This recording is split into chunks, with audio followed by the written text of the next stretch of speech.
Allow me to reintroduce myself. You are now tuning in to the Snap Call Podcast.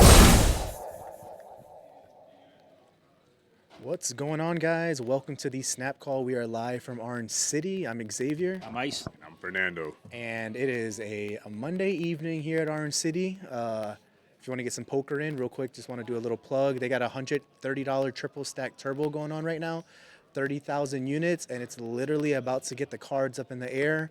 We'll let you know how many runners there are in just a minute here, but feels always good to be back in a poker room, ready to talk some Hall of Fame and some football. Yeah, let's do it. Awesome, let's do it. So without wasting any time here, I do want to do a quick shout out to Charlie Campos. Charlie, one of our Snap Call guys, he was at the Best Bet yesterday in event 1, had a deep run. Ended up finishing 62nd out of just over 1,000 players, 72K up top. Ice, for someone that plays poker pretty often, have had a chance to kind of follow Charlie for the last couple years or so. What do you have to say about his continued deep runs and how is he consistently finding himself in the money in these tournaments? I think Charlie really plays like that soft for why. Like since he did that training course, I know it sounds cheesy, but he's really like, hey, he lives with the results, but he tries to make like just the calculated moves. Like, hey, the percentage says I have to call, whatever he's gonna call. He doesn't try to bluff or try to like outplay everybody. He just goes like percentage wise and pretty much GTO play. Like, hey, this is the right call. This is what I have to do in this situation. And obviously, sometimes it gets frustrating because I talked to him like as far as just like him not bagging or him not cashing, but then all of a sudden when he runs deep and he wins these tournaments, he's like, hey, variance will play it out. But he's a great player, especially like late in the tournaments. I feel like he navigates through the field really well. Yeah, no, definitely. I mean, I think the one thing we've learned by watching Charlie, and especially when we get to watch the live streamed tables that he plays in, is he's a very disciplined player. But I think the one thing I've kind of enjoyed watching him do is he applies pressure when it's needed. I think a lot of times people think, I got this ace, any ace, I'm pushing. Very calculated, like you said. I think he's got that mathematical piece pretty much down packed, but then he's also got like the street poker mindset as well, where it's like, I can play you heads up, just read you off your face if I needed to. So definitely, interesting to see consistent results from him. And also just coming in 62 out of 1064. I mean, that's impressive. Oh, yeah. Maybe he might think, shoot, I'm only 62. I'm not, in the top 10 or anything, but out of 1,064 players, I mean, that is impressive. Yeah. And, he messaged us yesterday. He mentioned that he was able to ladder up, which typically means that if you're trying to ladder up, that means that you don't have many hands left, you don't got a lot of chips, and you're really just trying to get, move up the money ladder, essentially. So it sounds like he ran pretty dead yesterday, but was able to secure more money. So basically more than the min cash. And as a well-seasoned poker player like him, that like you said, it may not be the most exciting outcome to finish in 60-something place. But me looking at it, I'm like, hey, still impressive. Yeah. Still impressive at the end. You didn't lose, and you have additional bankroll to jump in other tournaments as well too. Exactly, and we know that Best Bet holds some really good tournaments over there. They have a really good structure. So I'm sure he's in event 2 or number 3, whatever it is right now. So good luck to Charlie. Also, Andrew DeFeo, who comes out to Orange City pretty often. He cashed in that event yesterday as well. Hoping that both of them have a good rest of their series, and looking forward to more updates from Charlie for sure. But, one thing I wanted to kind of get into, and I do have it saved on the computer so we can chat about, is the GPI Awards, so Global Poker Index Awards. Has essentially now narrowed it down to the final 4 for a lot of their different categories. And we're going to pull them up on the screen so we can kind of read them off. But, we went over the GPI results last year. We didn't have a chance to kind of predict our winners in advance, but we looked at, who won at the end of the day. So it's kind of cool that we can actually see who's up for grabs for these awards. So as mentioned, the Voting ends Wednesday. There are a couple Already announced? Of announced awards. One being that David Coleman won the GPI Poker Player of the Year award, and then we have Han Feng won the GPI Mid Major Player of the Year, and then your girl Cherish Andrews won the GPI Female Player of the Year award. So great job by all of those players there. Jesse Lonis, most weeks at GPI #1 in 2024. And Jeremy Osmus, which we'll talk about in a little bit, was the Poker Go Tour PGT Player of the Year award. So pretty cool stuff.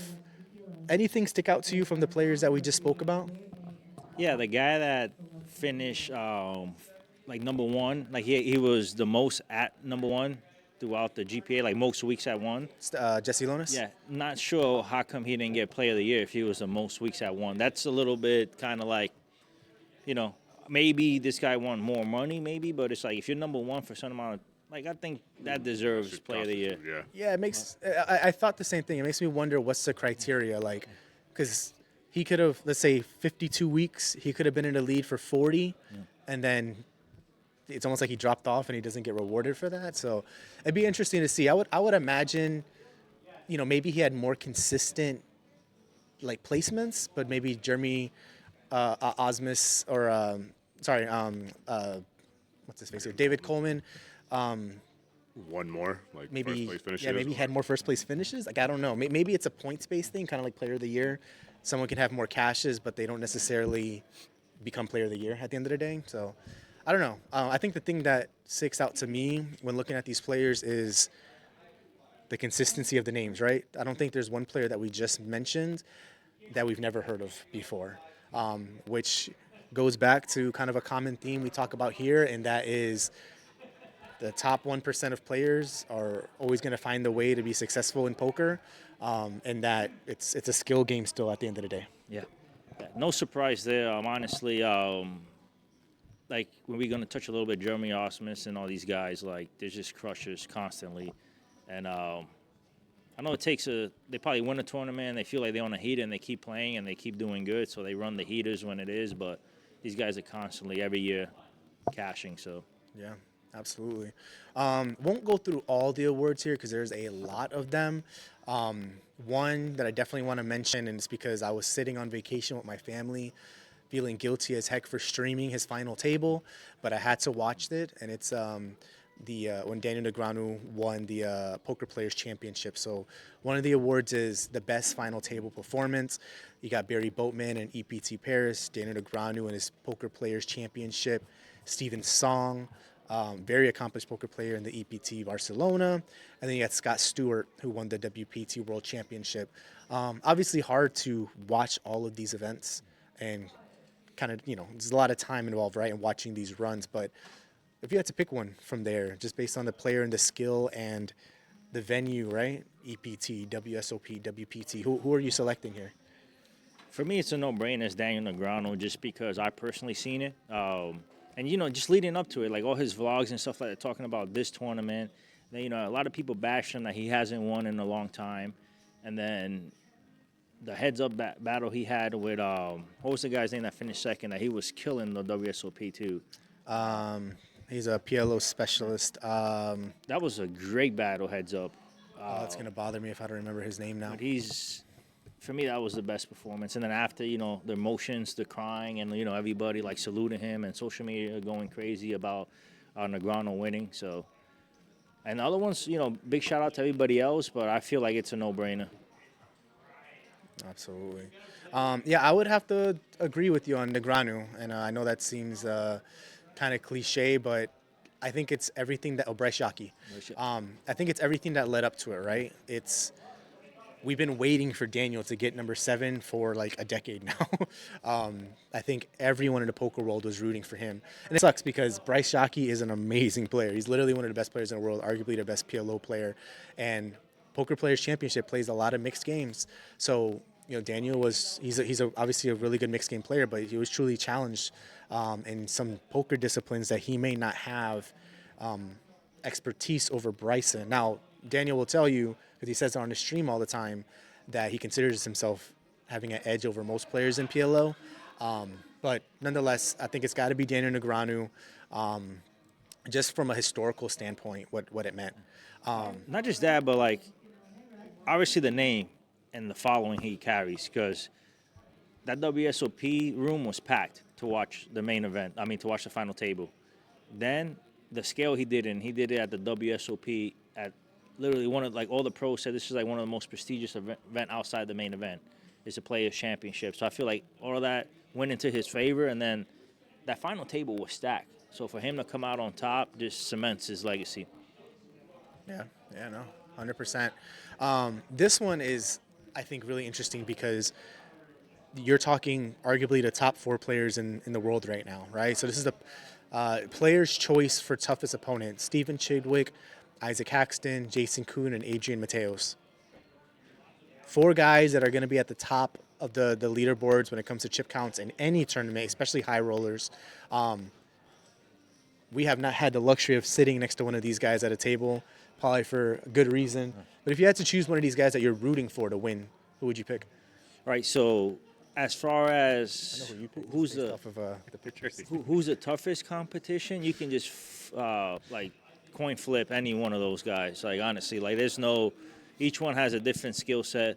But right now, I feel like the toughest one is going to be Adrian Mateos right now. And then I put Isaac Haxton right there in second, just because they're constantly crushing right now. But you can switch and say Jason Kuhn or Steven as well too. So it's any of those guys. But I'm gonna go with Mateos right now. If let's say they were all 4 like playing at the same table, who do you think would come out on top? Mateos? I think you flip a coin. Yeah, I don't think you can be wrong with flipping a coin for any of them. If I had to pick right now, I personally, and it's tough because I want to say Isaac Haxton, but then Stephen Chidwick's up there. He's arguably the best tournament player in the world. But then you got Adrian Mateos, right? And then you have Kuhn. I'm going to go based off of this one thing, and you can say this probably for any of them. I'd go Adrian Mateos because he made a laydown last year that 99% of poker players can't lay down, and he laid down a monster. I forgot the hand specifics, but he is out of this world from like a mental standpoint sometimes. He's probably playing some of the best poker. I'd probably have to go with him. Yeah. But, based on this reward, and I'm not picking who I think would win right now, and I had to say who's the toughest, it's hard, man. Isaac Haxton is so consistent. Jason Kuhn's always going to be in the mix. Stephen Chidwick's an animal too. I would say if I had to predict who they're going to pick, I'm going to go Haxton.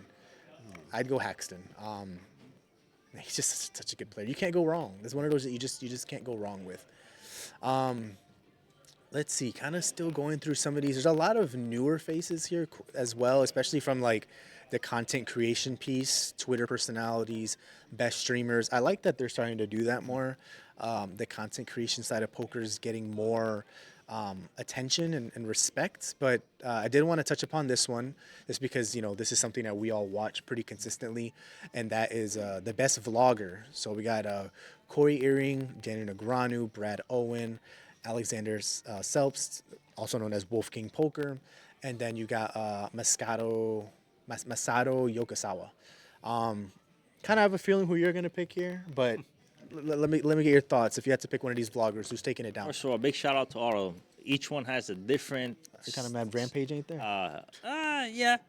Rampage definitely deserves to be up there, but they all bring their different styles of like, there's a slot poker right and there, just their opinions and stuff like that. But I really enjoy watching Brad Owen, his vlogs and stuff like that. Negreanu, I enjoy some of his vlogs. Sometimes it gets kind of like, day-to-day breakfast and all the stuff he does outside of it. Brad Owen mainly sticks to poker, so I'm going to go with Brad Owen. Brad How about Owen. you? I'm going to pull this up on here for the sake of people watching. He's gonna put a picture of himself in there. Yeah, right. We're just going to put it in the corner here, just in case people want to be able to see that. That's tough.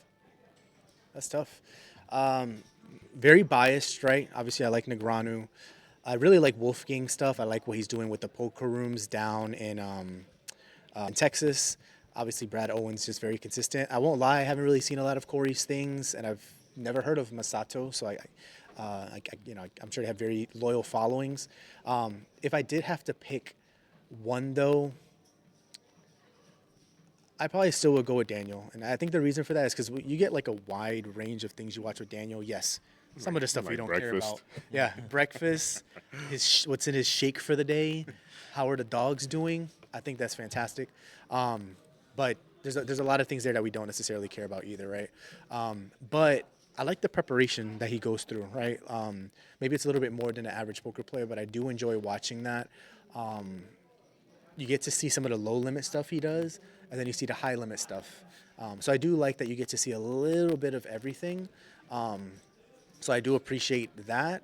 But yeah, it's tough to say. I mean, you can't go wrong with having Daniel Negreanu win vlogger. Like, What I do appreciate about Negreanu, especially during the WSOP, those vlogs are out the next day. yeah, So it's like, not some of these guys, especially Rampage, you play and you can see them on TV, and then it won't come out to 3 months later. yeah. So after a while, people just, that's old. But Negreanu keeps us up to date for the WSOP. I would love to know how much money he pays his editor, because like he's recording from his phone all day. He's probably got multiple backups, Yeah. and then he's also getting that to him, and he's like, "Hey, And he's I dishing need it you to out turn this fast. around in 9 hours." And we see the quality of the content. It's not just the video; it's graphics, hand breakdowns, transitions. It's everything. Music. Don't get me wrong. Daniel's making a nice, pretty penny with what he's doing on YouTube, like with the vlogs. When they go live at like 1 p.m. Eastern or whatever they are, there's like a couple hundred people waiting to watch it. Like there's a waiting room. So that tells you a lot as to how I, how quality of popular it, they yeah. are. Yeah. I think Negreanu's so big, and then part of, like, for me, I'm not 100% sure. Like some of his contract with these sponsors, like GG Poker, like Poker Stars and stuff like that. I'm pretty sure like they have something where they want him to do, hey, vlog this, and I'm pretty sure like it's part of his salary. Like, hey, this is for the editor. Like, we need this out, because that's one of the main reasons he gets. Obviously, his play and his personality, but like he draws a lot of new players to the game. So it's just like you have to. I feel like his contract, you have to pay him to get these videos out and stuff like that. If not, like, he makes a pretty penny on YouTube, but it doesn't compare to if he actually puts the phone down and actually, If he's actually 100%. focus and stuff like that. So I feel like that's part of his like sponsorship deal. Is just like, hey, you got to keep producing these stuff. Yeah. 'Cause I'm pretty sure he gets a couple million a year just to be with GG Poker. Yeah. You know what? For the simple fact that he should win the best final table performance, I'm going to go with Wolfgang. I'm going to go with the everyday guy. He plays stakes a lot more similar to us, probably still higher. But what he's doing some big things, and he's a young guy. He's making some moves. So Daniel can win a best final table performance. Give Vlogger to Wolfgang. And actually, Wolfgang, we had reached out to him on Instagram once, just like, hey, if we ever wanted to come to your room and record, do we have that luxury? And he responded like an hour later and was like, absolutely. Like, so like, very humble type of guy. He could easily ignore us, Like Rampage. like Rampage. And Brad Owen. One person I wanted to kind of and Brad Owen. One person or one category I wanted to bring up is rising star in content creation. Now, Snap call. you've got a couple different people here: Vaclav Dusik, Josh Kaysen, Abby Merck, and David Richards. Now, I'll be 100% honest. Outside of Josh Kaysen and Abby, I have never heard of the other guys.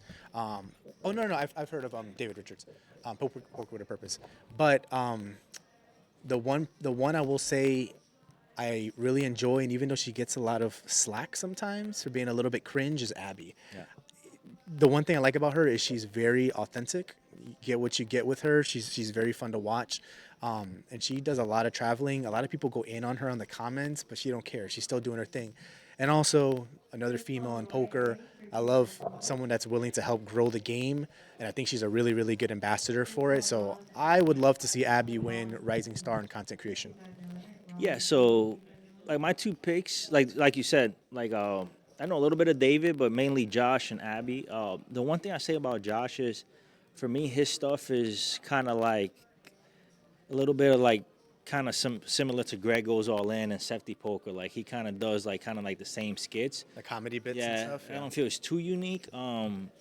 Abby's unique, even though, like you said, like she's super cringy. Sometimes I'm just like, but there was one thing she posted where it was like something about like I don't know exactly the caption, but it was like she caught like a touchdown or a pick or something like that. Like it was like a football with her face on it, and it was hitting the gritty. But I was dying. It was she posted some good stuff. I'll go with Abby for sure, and I don't think it's even close because, like you said, the other guy, it's too similar. Josh is too similar to Greg and Seth Poker. Yeah. All of them keep doing their thing. Like it's good to just grow the game. Any take on this one, Fernando? I'm gonna go. I gotta keep it fair across the board. I'm gonna go with Abby. All right. Got nothing against women, So.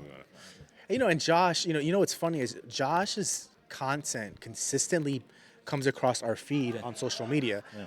I'll be honest, I didn't realize his name was Josh Cason at first, but I see him all the time. So I guess I've never really looked at the handle, but I do enjoy his content. But also, too, I think the consensus is she's very authentic, even if it's just her. Look, and that's always going to relate to... When he promises a casino day, the parlay hits, so you got to take matters into your own hands. Yo, she hit him with the... Damn. Nah, that's why we... That's that right why there she had gets me, her vote. that had me, it was like, I was dying. That is why... Because it's different than what everybody else is posting. Nah, you gotta love it. Best event, and there's two, right? So we've got best event like major, and then best event mid-major. Just looking at the best event major, you're talking the Irish Open, the Barcelona. EPT Barcelona, Club WPT Gold, Invitational, which is at the Wynn, which just took place last month, and then of course the mother of all dragons here, the WSOP World Series of Poker. Obviously, we've only played in one, right? But I think when you look at the grand scheme of things, a lot of these tournaments are seeing a lot of growth. A lot of them take place at different times of the year. But it's hard for me to look at these and not think WSOP should sweep like every year. And I know it's probably biased, and I know it's probably like, oh, it's the biggest event. They shouldn't always win right away. But why would you not go with them? Yeah. I don't know. I don't have experience playing in the other ones. Don't get me wrong. I'd love to go to Barcelona to play. But that's my take. For me, like, they just targeting one event, the main event. So it's not even a series. It's just an event. That's not even, I don't think that's even a competition. It's You're talking WSOP main event. event. Just because the amount of entries itself crushes them. Probably the amount of entries probably equals all three of them. Yeah. And I mean, when you look at it, right, it's like if you asked a room of 100 people and you said, which of these four tournaments would you want to win? 100 people are going to raise their hand for the one that pays $10 million in first place. Oh, yeah. Like, what are you going to say? I want to win the $5 million free roll because I think the win is really nice. Like, I don't care. You can put me in a basement. I want to win the main World Series main event. Yeah, and I'm going to be honest with you. I know just because WSOP has more years and is more, like, just cherished and everybody sees it as, like, the grail of poker tournaments.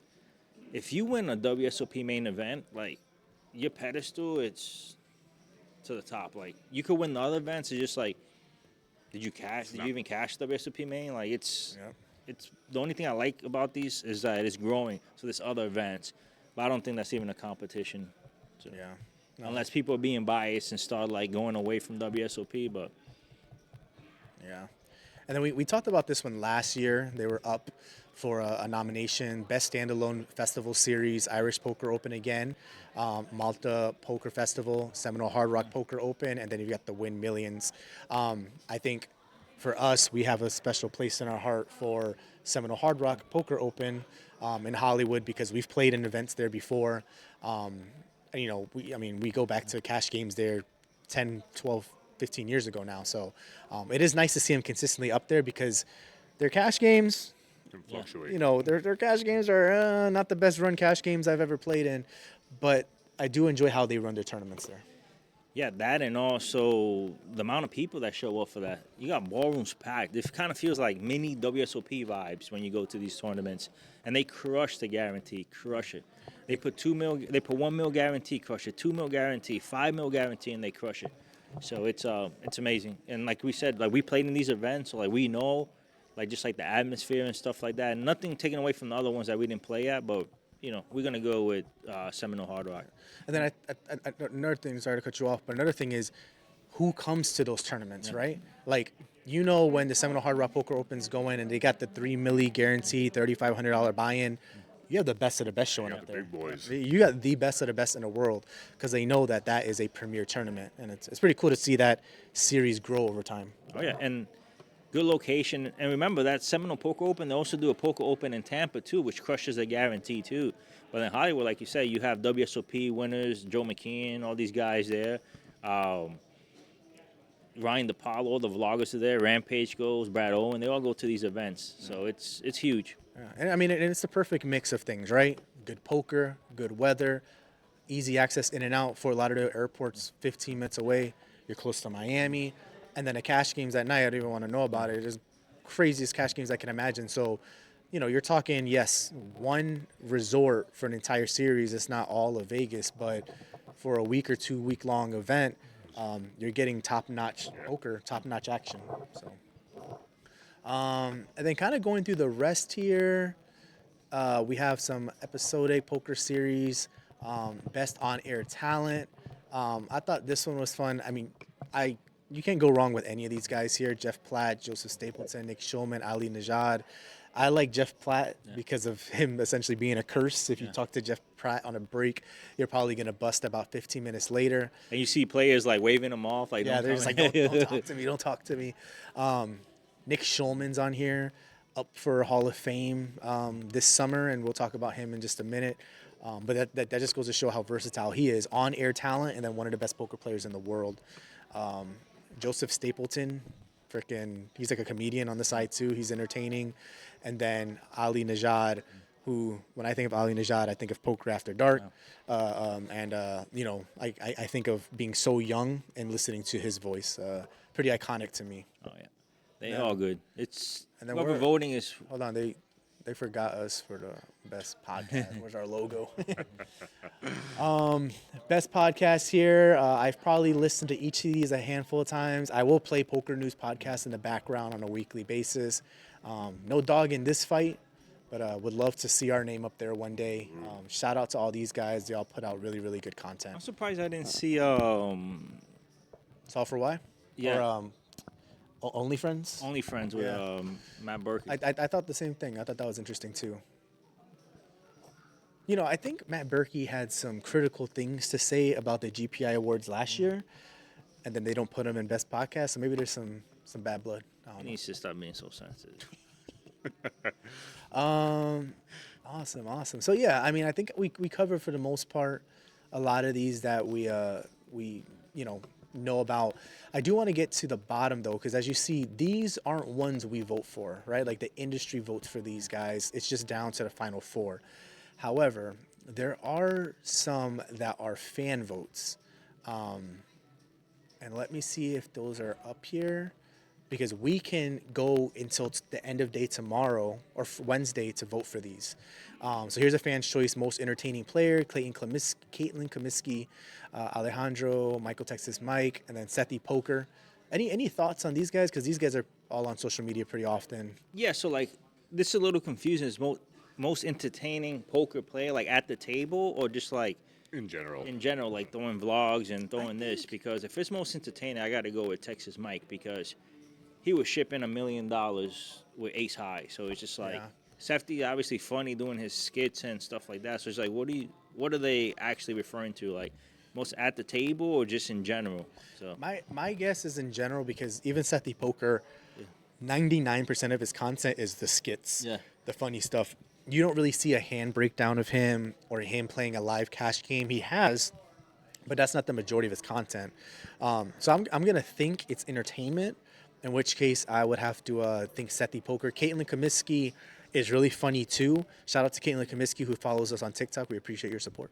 But and then of course Texas Mike. I mean, he's in the live games. He's really fun to watch. yeah, so it's crazy because I was thinking the same thing, but then Greg Allin's not in. I know he's in a different category, but he's not in this category, and he's with the skits as well too. Is entertaining. So it's just Yeah. like, and Texas Mike, he don't really do skits. He just makes gambles at the table. Makes So- you wonder. So let's keep going, because I do want to see the one Greg Allin's in. I thought this was kind of cool. The most original trophy design, the Mike Sexton WPT Champions Cup, PGT Texas Poker Open Belt Buckle, the Triton Poker Series Trophy, and the WSOP Main Event Bracelet. Fernando, I know you don't play poker as much. would But be if you win, most appealing. which one are you like? If they say you have a choice of one of these four for taking down this tournament you just played in, which one you going with? I mean, I won't lie. Like the Triton one looks. Hold on, and I will say this: that WSOP bracelet, that is very misleading. That thing's like this big. That thing's like a belt buckle. Just I want to throw it out there because it's kind of hard to see. So if you go anywhere, people are gonna see you. I mean, initially to me the Triton, but knowing what I know about poker, I mean the World Series of Poker is the main event, man. Yeah. Got to go with the bracelet. What are you thinking? So as far as like looks wise, or just like if you take like the prestigious out of each event out, I would go with the Mike Sexton Trophy. Big looks like a Stanley Cup. Like you win that, you just And you it's know. got all like the previous champions on there. Yeah. So But obviously, if it's like prestigious award, the one that I would want to rock would be the bracelet. yeah, see that's where I'm stuck because like You're saying it's like. oh no, it is it's like a belt buckle. It is With massive. diamonds and everything. It's silly when they held it up last year. It's like this big. But with that Mike Sexton, I feel like Kobe Bryant, like just lifting the championship up, yeah, like you know. okay. I don't know. I would honestly looking at that, right? It's tough to say. If I'm going strictly off design, I actually do like the Triton. The PGT looks like I'm about to go on a rodeo and ride a bull. On a I ranch. should have been a cowboy. I think for significance, WSOP for sure. I think for styling, it's between the Mike Sexton and the Triton one. It's kind of hard to say, but for sure, significance. If you're just trying to turn heads, I'm rocking the bracelet. There's no more prestigious tournament in the You world have than a security with you WSOP. too. It was, Yeah, you need security at all times. So here's a live stream. So this is what we see really often, right? The poker games that are live streamed. So you got King's Resorts, you got Poker at the Lodge, you got Poker Ghost Studio, which they're just doing the event that Kristen Fox just took down, and then you've also got Triton Poker. Here, I mean, Is this tournaments or just? these are just passion? live games in general. So it's mostly tournaments though, because like Poker Go, obviously the majority of tournaments. They're all kind of all over the place. I mean, I don't really have a favorite of these. Obviously, if I want to see a lot of pros play, I'm gonna watch a Poker Go tournament, But I do like what Polk and them are doing in Texas as well. So I don't know what's going on here, but don't you feel like they're missing one? Which Like one's that? Hustler? Yeah, Hustler's the biggest. Yeah, that's the biggest cash game that's being streamed right now. And it's not even up there. So it's like if you don't put like one of the biggest cash stream reviews wise and stuff like that up there, I can't take this serious anymore. It makes me wonder, and not to be like conspiracy theorist, but it makes me wonder when you look at this and you're like, there's a lot of drama with the Hustler, right? Nick Vertucci and all that drama. Makes you wonder, right? If maybe it's not here for a reason. Because if you're gonna pick a game to watch that's gonna be streamed any day of the week, how would you not pick the Hustler, right? Oh, man. People are threatening each other's lives on that thing. It's so entertaining. You got Tom Dwan showing up, making an appearance. You got 30,000 people watching it. Come on, man. Yeah. best poker room. Best poker room, right? So, we just talked about the Yeah, Aria. I've had a right. chance to play at the Aria, not very long. Don't typically like to wait 3 hours for a table. But then there's some other rooms that we'll probably never get a chance to play. Hopefully that changes, though. Asia Poker Arena, CPT Club, King's Resort, and then Playground Montreal, which I don't know if I told you guys. I think we're going to go to Canada. Josie wants to book something for Canada for our 10-year wedding anniversary. Going to. We're going to go to Hi. Toronto. Okay. But mean, we Canada talked might about as poker, well. and she's like, "Oh, see if there's poker rooms that you can visit." So Actually. I don't know if playground's near there, but there might be a playground Toronto. Anyways, without choosing one of these four, right? Ice. What is your favorite poker room to play in the world? Take these four out the picture, just in the world that you've enjoyed from an action standpoint, and then also from a just elegant standpoint. Because poker rooms are some of the nicest rooms you'll ever walk into. All right, so from a legacy standpoint, I'm gonna go with the Bellagio. But as far as looks wise and just overall poker room, it's either Hard Rock Hollywood or Hard Rock Tampa, and I'm leaning more towards Tampa. It's just nicer. The Aria is nice, but it's doesn't have 45 tables. It's not as nice as Hard Rock Tampa, so I don't know. And the only way I go Bellagio is because it's like historic. Like you see all the pros going into Bobby's room. I don't know. That's my choice. Now, Fernando, I know outside of Orange City and Daytona, where you've spent most of your poker life in. my But you've come to us. You come with us to Vegas, right? You've been at the WSOP with us. You walked around the Rio.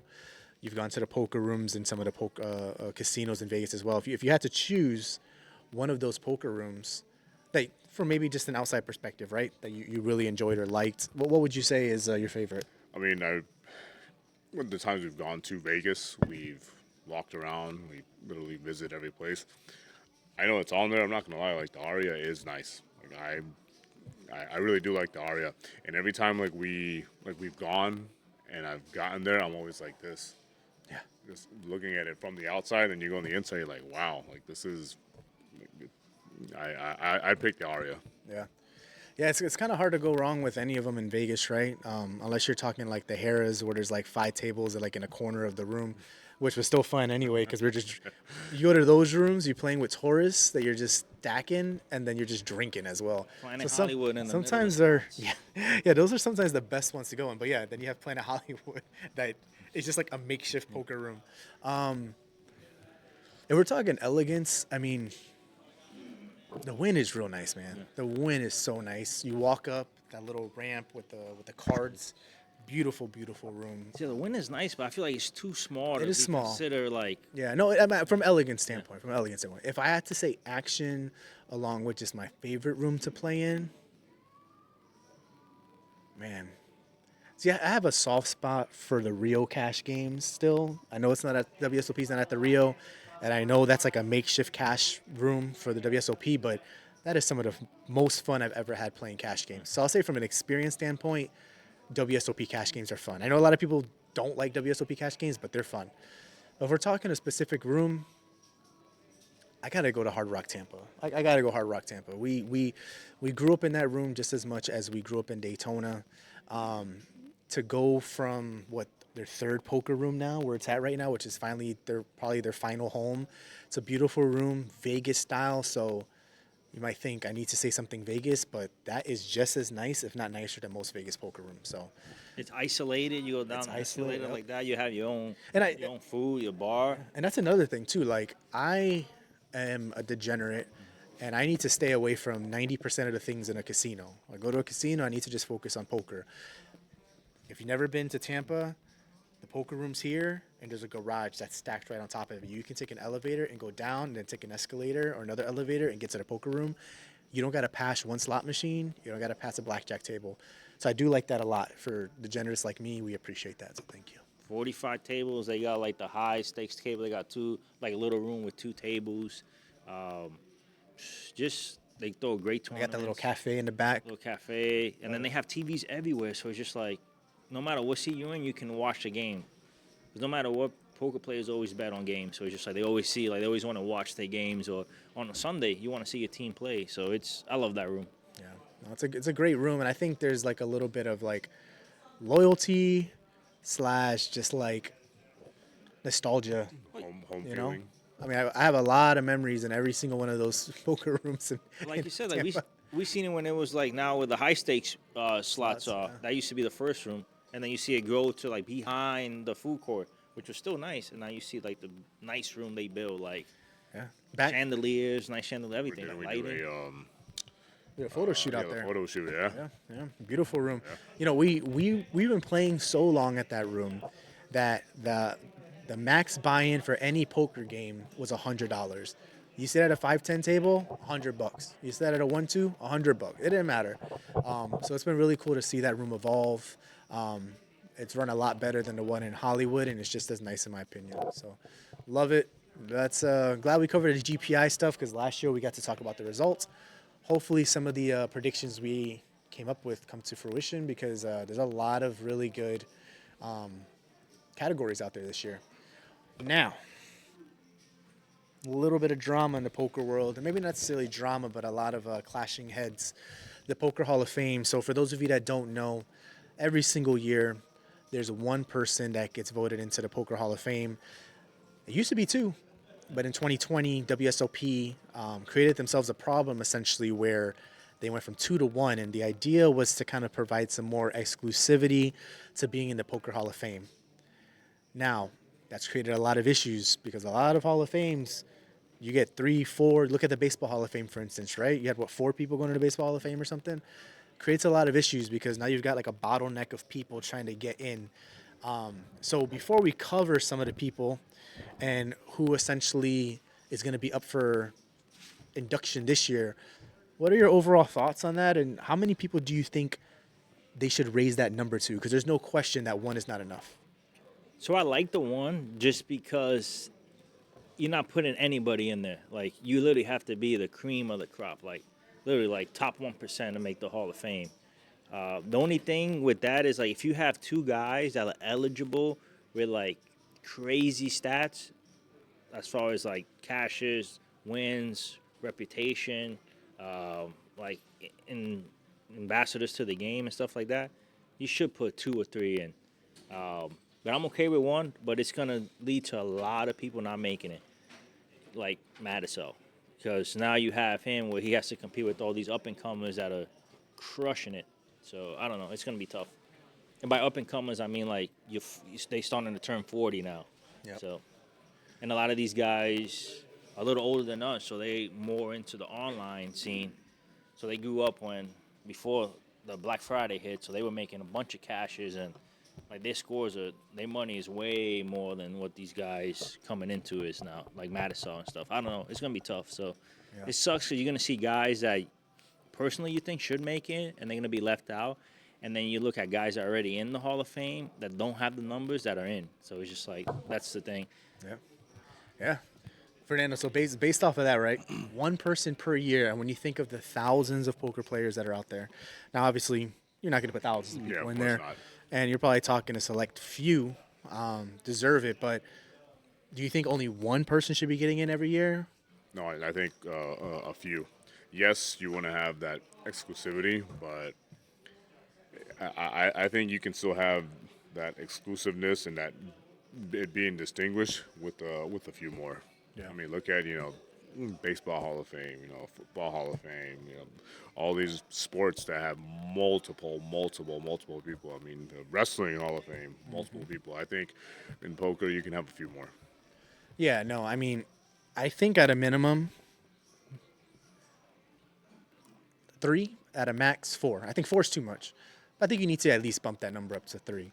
And a classic case is you look at who's not in there, right? Matt Savage, for instance. Brad Osmus, for instance. Mike Madisau, who just came out with a documentary to essentially push for an opportunity to get in this year. There's no question in my mind that those 3 should be in there, right?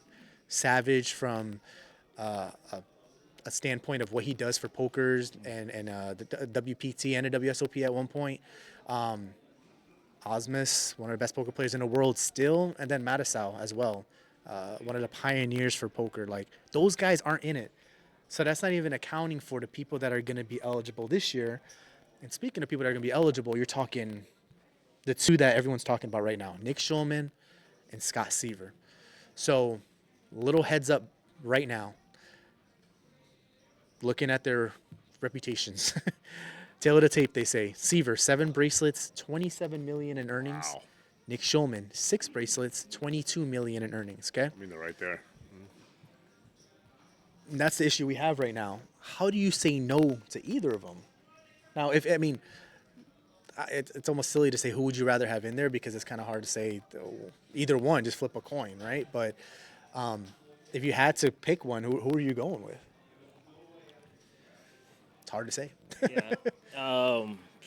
Man, it's hard to say. I personally like Schulman better than Seiver. But Seiver also had a nasty summer last year, so it's like, It was like him and I think Brad Osmus, right, for like Player of the Year, like yeah. going back and forth. But it's just like if you were to say who you want in the Hall of Fame first as a shortstop, Jeter or Cal Ripken, right?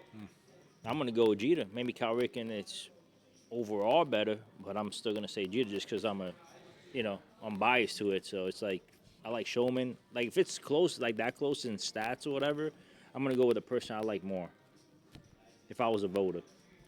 See, and that's the thing, right? It's like it's so hard because you've got Scott Seiver, who won the Player of the Year last year. You've got Jeremy Osmus, who finished second in the WSOP Player of the Year. And then you've got freaking Nick Schulman and all these other people. And it's like, okay, let's say we take our top three. We got Schulman, Seiver, and Osmus. I'd almost say get Osmus in there because Osmus is, like, I think in his mid-40s right now. And, yes, he finished second in the WSOP voting last year. But these guys will But be in it next year. Seiver can get in next year. But then you look at it and you're like, Schulman, what about Schulman? It's so messed up. And see, that's why I think that number should be 3. And then, yes, I think maybe in the first couple years you got to start doing some correcting, right? You get Osmus, Matisau, and another person in there. Because before you know it, you're going to have, we got him up here, Tom Dwan, Sean Deeb, Phil Galfun, Kristen Foxen, Vanessa Selps. These are people that are going to be 40 within the next 3 to 4 to 5 years. And they're going to be. And these are some, like, Kristen Foxen, arguably the greatest women's poker player ever. Okay, Sean Deeb's a beast. Tom Dwan. How old is Kuhn and Bryn Kenny? Legendary. They got to be almost there. Jason Kuhn is 39. Next year is going to be an issue for him. Bryn Kenny. Bryn Kenny, I think he's our age. 38. So in 2 years he'll be an issue. And then all these other players I just mentioned. Bonomo's our age, I think, or maybe a little older. Dwan, Deeb, I mean, those are all players without a doubt should be in there. Now, my other issue is they will eventually be in there, right? But when they're 50, Yeah. like potentially 60, I mean, realistically, these people may not even see when they get, inducted eventually. Doug Polk. Yeah, you gotta don't do this like post, right? Like, don't get him in there after the fact. Bump it up to 3, get who has to be in there. And then Steven Chidwick, I think he's 35. Yeah. He has to be a first ballot Hall of Famer. Like, who are you gonna put in before Steven Chidwick? Chewy is almost up there too. I think he's 37, 38 too. Chewy? Who's Chewy? You know? No. Look him up. He's like a crusher, online crusher, and he won a few events. We're gonna find out who Chewy is. This guy? And yeah. Andrew Lucky Chewy. Lichtenberger. Lucky Chewy. Okay. 21 mil. Wow. I mean, how do you Look at his age?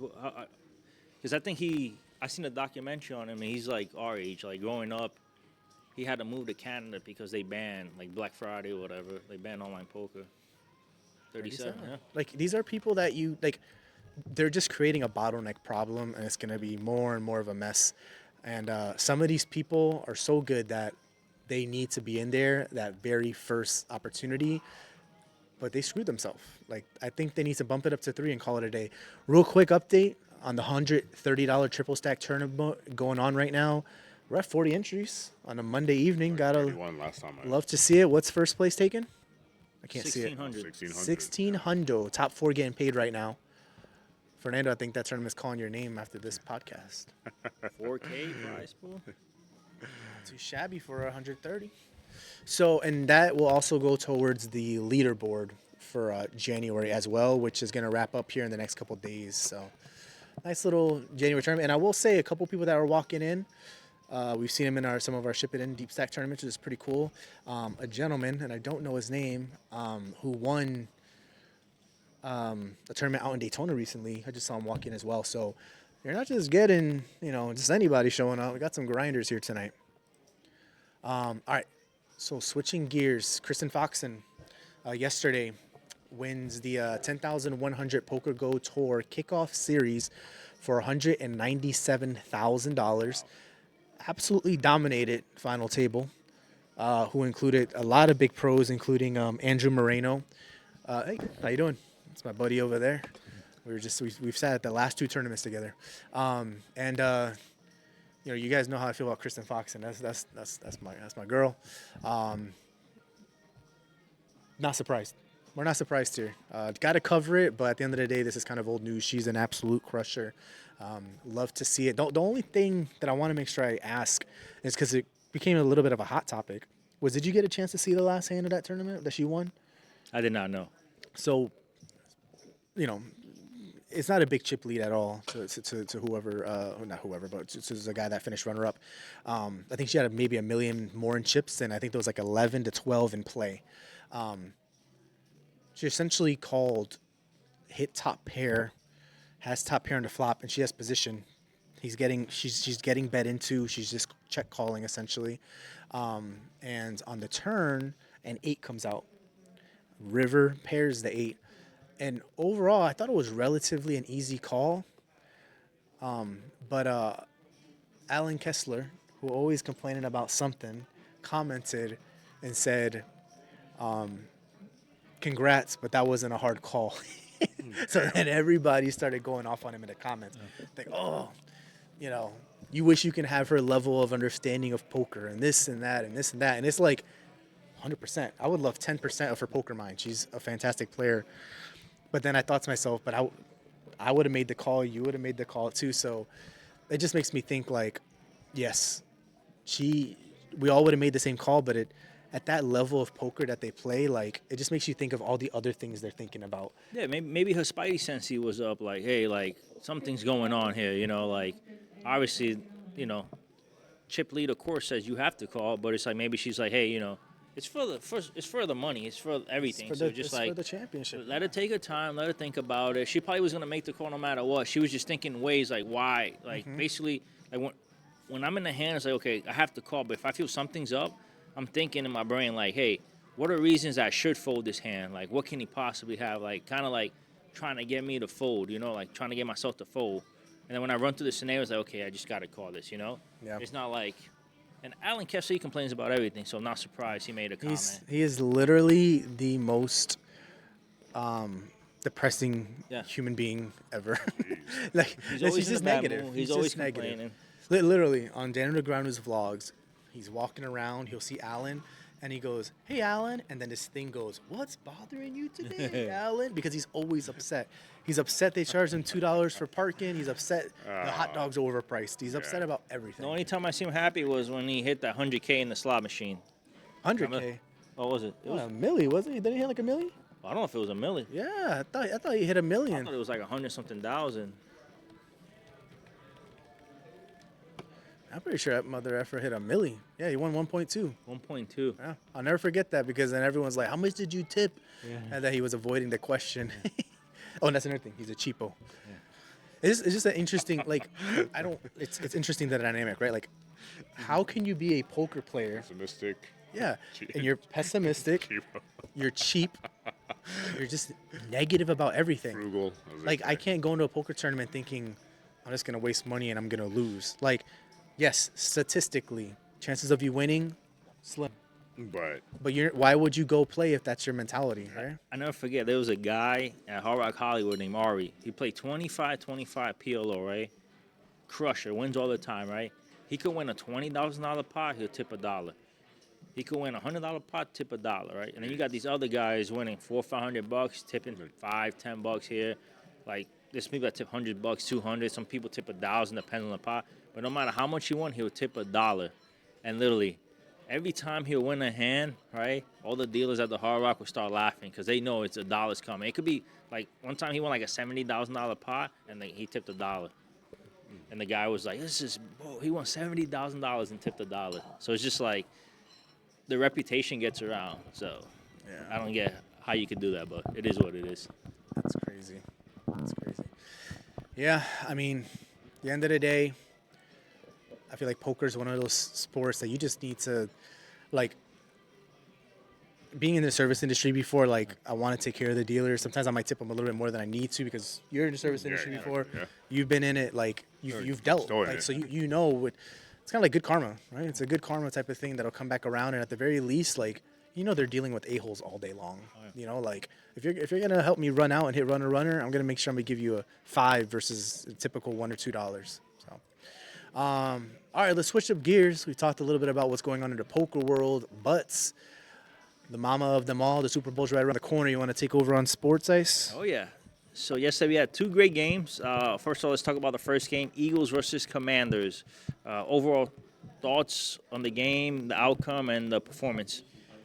I was genuinely surprised at how easy the Eagles made it seem. I thought that game was going to be a lot closer, and I honestly thought the Commanders had a chance to just win it outright. But they did a good job of getting a lot of pressure onto Jalen Daniels. No answer for the run game. Saquon Barkley's running out of his mind. No one's stopping him right now. But I was genuinely surprised at how much of a butt whooping it was. It wasn't really a close game at all. Yeah, I mean, I like what I see out of Jaden Daniels. I think he's going to be a really good player. But I do feel like the Eagles kind of got an easy path to the Super Bowl, in my opinion. But the better team won. Yeah, I mean, I'm not a Eagles fan or a Commanders fan, but Saquon Barkley I mean, what else can you say? Besides, he is unstoppable at the moment. He's like the juggernaut. He has all the momentum. He's not being stopped. My thoughts on it: simple football. The Commanders didn't tackle Barkley. The first drive, he busted 3 tackles, hit him with the spin move. Like, it's football. NFL linebackers, NFL corners not tackling this guy.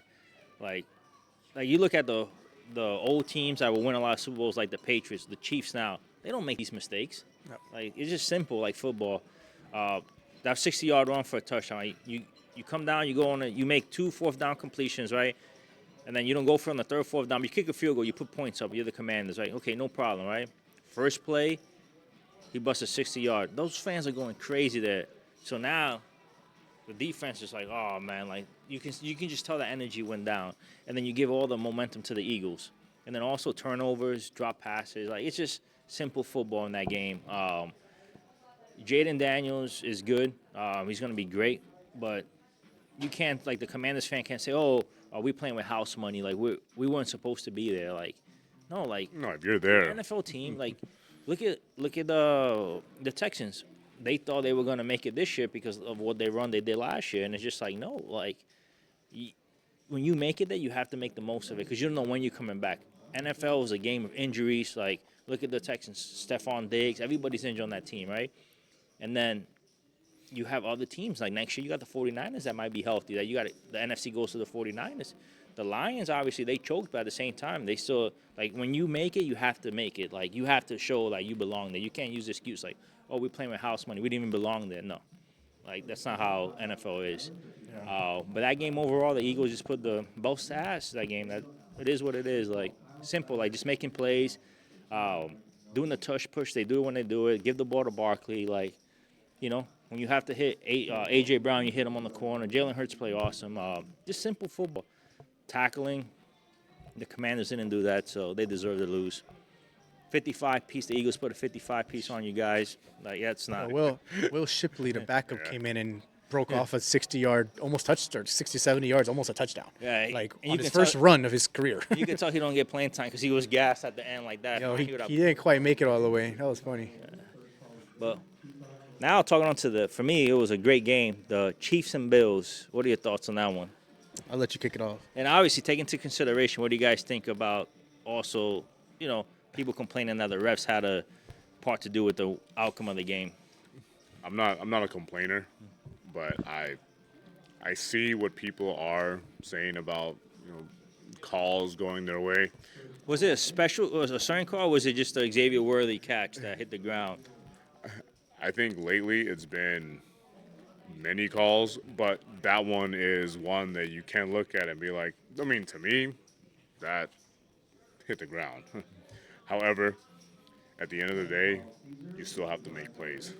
And regardless of the circumstances, the situation you have in front of you, you still have to make plays. And unfortunately, the Bills didn't make the plays they needed to make in order to win that game. Again, I'm going to side with the refs are making these controversial calls, but at the same time, you know, there's no definitive proof, and you gotta make plays. I don't hate the Chiefs. It's just when you see things repeatedly and then you don't see it somewhere else, like, you do have to question it. But it was still a good game, and just the Bills keep their bad luck running, unfortunately. The game was awesome. It's what you expect out of a Mahomes and Allen playoff game. Speaking about the game before going into the controversy with the refs, you know, I thought both teams executed on both sides of the ball. You're still going to get points regardless from both of these teams. They both operate pretty high, you know, at high efficiency levels, but it's hard to win in Arrowhead. You know, it's hard to win there. It's hard to beat Mahomes at home. There's a reason why Mahomes hasn't lost to Josh Allen in the playoffs, and it's not because of the refs. You know, he's 4-0 against him now. Speaking of the refs, I think there's two plays that people were talking about mainly today. That's the Xavier Worthy catch and then the 4th and 1 push. The 4th and 1, it's, you know, you had, I think the biggest thing there was you had two different refs thinking two different things. And then they said he was short, and then you had nothing definitive. I mean, it got sent to New York. They reviewed it, and I know what everyone's thinking. Oh, it got sent to New York. They're still the refs, yada, yada. It is what it is, right? Like, at the end of the day, like, the Bills still got the ball, right? The Bills got the ball one more time, and, you know, the Chiefs dialed up a great play, put a ton of pressure on Josh Allen, and then Dalton Kincaid dropped the ball that he could have caught. And then if he catches that ball, we're not having this conversation. So they had their opportunities. It is what it is. Mahomes is his dad. You know, that's it. They're probably going to win another one. I'm interested to see how the Super Bowl goes against the Eagles, but you cannot bet against Mahomes. Like, it's just, you just cannot do it in the playoffs. He's elusive. Yeah. So first of all, great game. The Chiefs are just a better team, especially if it's at home. They just don't make turnovers. They don't do turnovers. They don't make dumb plays. And for me, Mahomes don't have talent around him on the offensive side. They got a few guys that are like Xavier Worthy's a slot guy, speedster, but nothing too like Pacheco. For me, he's not great. He's good, but it's like he don't really have weapons. Like Travis Kelce, like he's a legit tight end, but he's old too. You know, when they double team him or they get him, it's like he doesn't have weapons, but he still finds a way to make plays.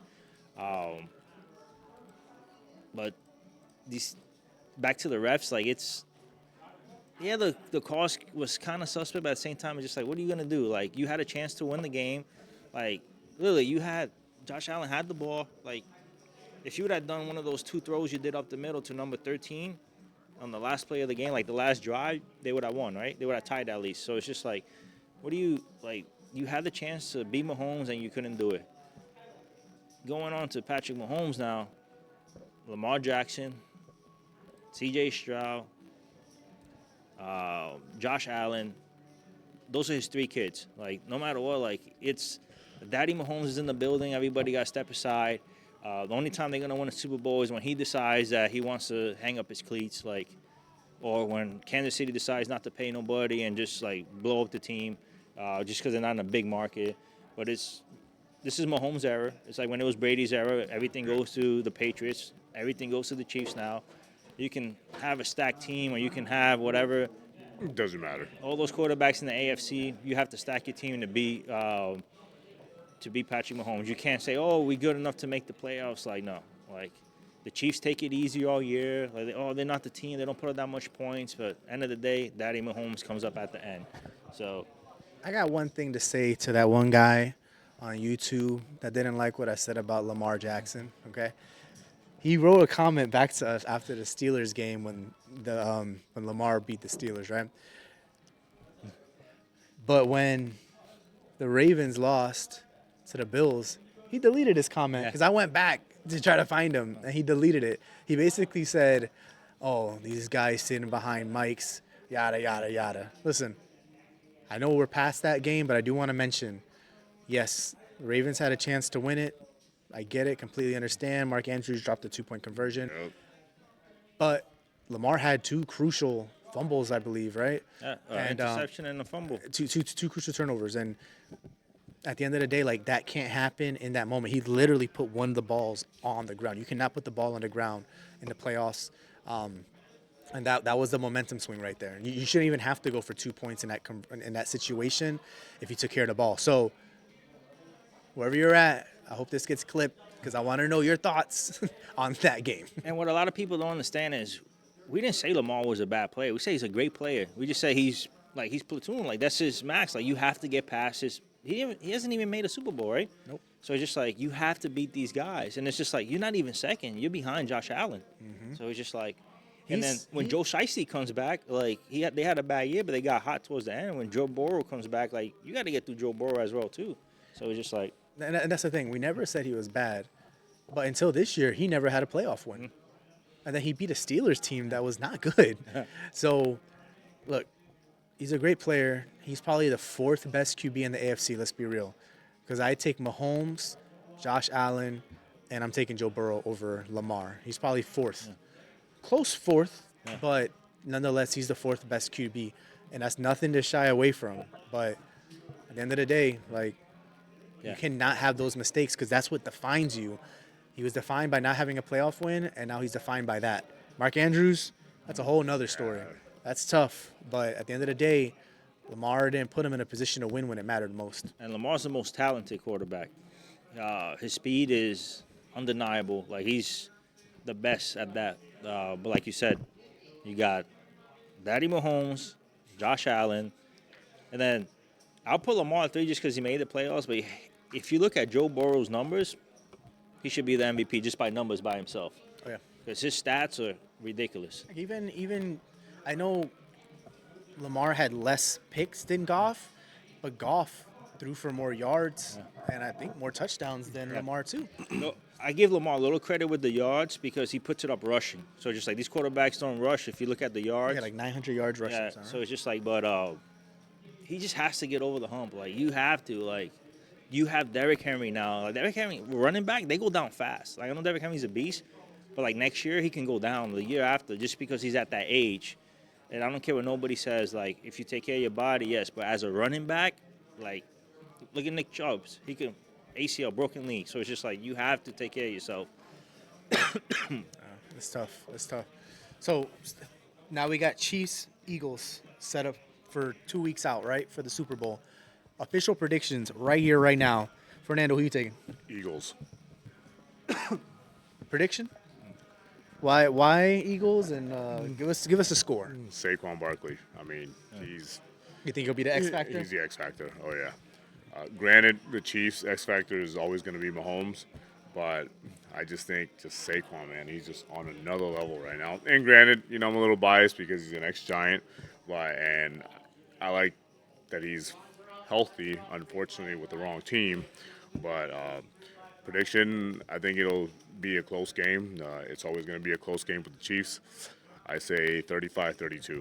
35-32. Fernando saying, what are you thinking? I'm not going against the Chiefs. Yeah, Saquon's a big acquisition to the Eagles, and he's been killing it. But the Chiefs ain't missing tackles like the Commanders. Like, let's be real. The Chiefs' defense is one of the most underrated defense in the NFL. And I can picture it now. The Chiefs win like 28-21, and they're going to complain that the fields were painted too much and Barkley couldn't hit the cuts or whatever. I already know it like that. Or the field goal kicker missed a field goal because, like, the pain or something like that. I can picture it now. Excuses for the Philadelphia fans, and I don't like Eagles fans anyway. That's where I'm leaning. I'm with you too. Like, multiple reasons. Can't bet against Mahomes. I obviously like Mahomes, but I don't like. My sister-in-law. Love my sister-in-law. She's a big Philly fan. But I'm not trying to see Philly fans happy. Nah. They're the worst fans. They're the worst fans in the NFL. I think the score the last time they met a couple years ago, it was 38-35 or something like that. I'm expecting something close. I think this is going to be a Kelsey game. Kelsey only had 2 catches yesterday. So Ain't no way you holding Kelsey to 2 more catches, especially in a Super Bowl, or he's going to push Andy Reid again. Yeah. He ain't allowing that. I'm glad you brought that up. Last year they were down to the 49ers in the Super Bowl. They were down. Kelsey pushed Reid and said, "Give me that." Like, when you have a team like that, and I think the key factor, obviously Mahomes is the best, but I think Andy Reid's going to outcoach Nick Sirianni, whatever his name is, 100%. because it is what it is. Like, and Andy Reid wasn't the type of guy that'd be like, all right, let's punish Travis Kelsey, let's put him on the bench. No, it's like he got him the ball. And I feel like that's what you need, like a well-coached team. Can you imagine if Kelsey pushed Sirianni? Sirianni would have gotten up in his face and made it about him. Like, don't get me wrong, we talked about that before, how Kelsey probably shouldn't have done that. But what did that do? That lit a fire up in him, in Reid. Kelsey should not be catchless in the first half at all. And he was still performing at a high level last year. Obviously took a step back this year. But look at what he did against the Texans last week, over 100 yards. So he can still ball out. I think Kelsey is going to put an all-timer next week. And I think the defining pieces is going to be Mahomes is better than Hurts. And you said it right now, Andy Reid is better than Sirianni. Mahomes has been there. Yes, Hurts has been there as well, but they just find a way to win when it matters.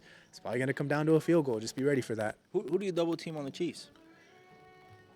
They don't have that guy that's, hey, let's double team him, because if you do, Mahomes is going to kill you. So it's like, I feel like it's going to be a lot of man, and Mahomes is gonna make those passes. Yeah.